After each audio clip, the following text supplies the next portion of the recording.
SIR নিয়ে আরও কড়াকড়ি করছে নির্বাচন কমিশন। পর্যবেক্ষকের সংখ্যা বাড়ানো হচ্ছে, এবার বিধানসভা ওয়ারি পর্যবেক্ষক।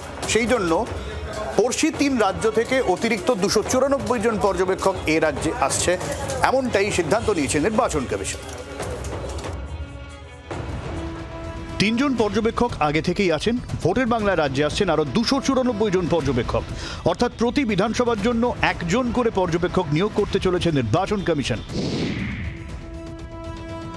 রাজ্যে ভোটার তালিকায় বিশেষ নিবিড় সংশোধনের কাজ চলছে।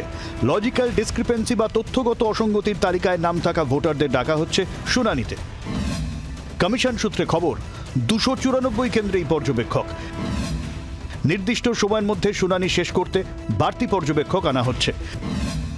পড়শি 3 রাজ্য থেকে পর্যবেক্ষকদের আনছে এ রাজ্যের মুখ্য নির্বাচনী আধিকারিকের দফতর। প্রতিটি বিধানসভা কেন্দ্রের জন্য 1 জন করে পর্যবেক্ষক নিয়োগ করা হবে।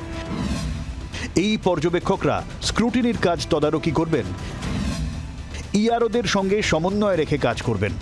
প্রতি কেন্দ্রের জন্য পর্যবেক্ষক নিয়োগ নিয়ে প্রশ্ন তুলে দিয়েছে তৃণমূল।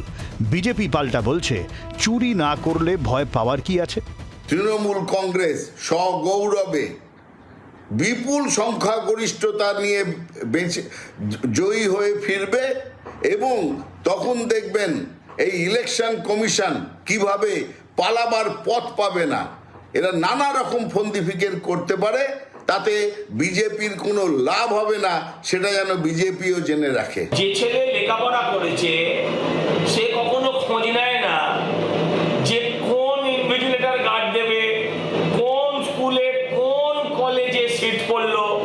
আর যে শুধু নকল করে পাস করার কথা মাথায় নিয়ে ঘোরে, সে তখন সারাদিন ভাবতে থাকে কোথায় সিট পড়বে, সেখানে চোতা কাগজ বার করে টুগলি করতে পারবো কিনা, সেটা তাদের মাথায় ঘোরে। Roll observer, special roll observer এবং মাইক্রো অবজারভার মিলিয়ে রাজ্যে এই মুহূর্তে 37 জন পর্যবেক্ষক রয়েছেন। তারপরেও প্রতি বিধানসভা পিছু 1 জন করে পর্যবেক্ষক নিয়োগের খবরে শোরগোল পড়ে গিয়েছে ভোটের বাংলায়। অর্কদীপ্ত মুখোপাধ্যায়ের রিপোর্ট, জি 24 ঘন্টা। বাংলার আওয়াজ, বাঙালির আবেগ, জি 24 ঘন্টা।